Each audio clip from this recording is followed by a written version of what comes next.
Good morning mtazamaji wangu. I'm back because of grace of God again.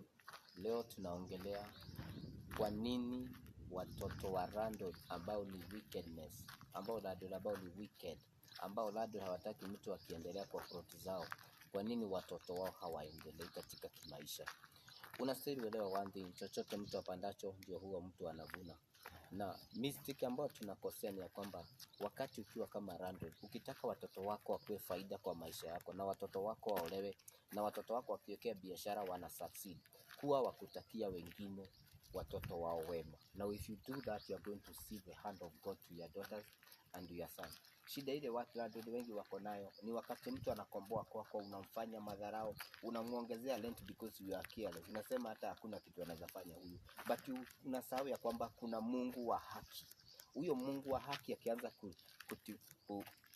kulivenjia ule mtu ambaye anakomboa kwako ama anakaa kwako, what you see ni hiyo vita. Unakuta watoto wako hawajisaidii because yale machozi ya ule tenant wako anakulipa ile pesa akiwa na uchungu bila kufurahia.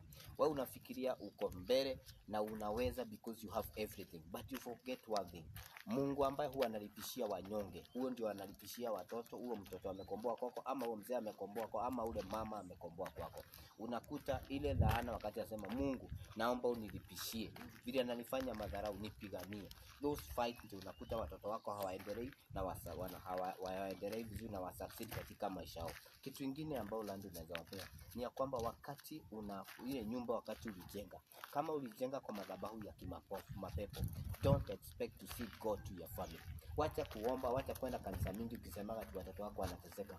First unastahili kubomoa ule msingi ya kimapepo uliweke kwenye madhabahu yako, na you are going to see the hand of God. Ukishabomoa na ujenge msingi wa Kristo kwenye hiyo plot yako, na ukiwa kutendea watoto wengine mazuri, na you are going to see the hand of God. Na watoto wako uombe msamaha vile umekuwa kufanyia watoto wengine vibaya, na Mungu atarekebisha watoto wako, watakuwa wazuri na baraka. Have a nice day and God bless you for watching. Thank you.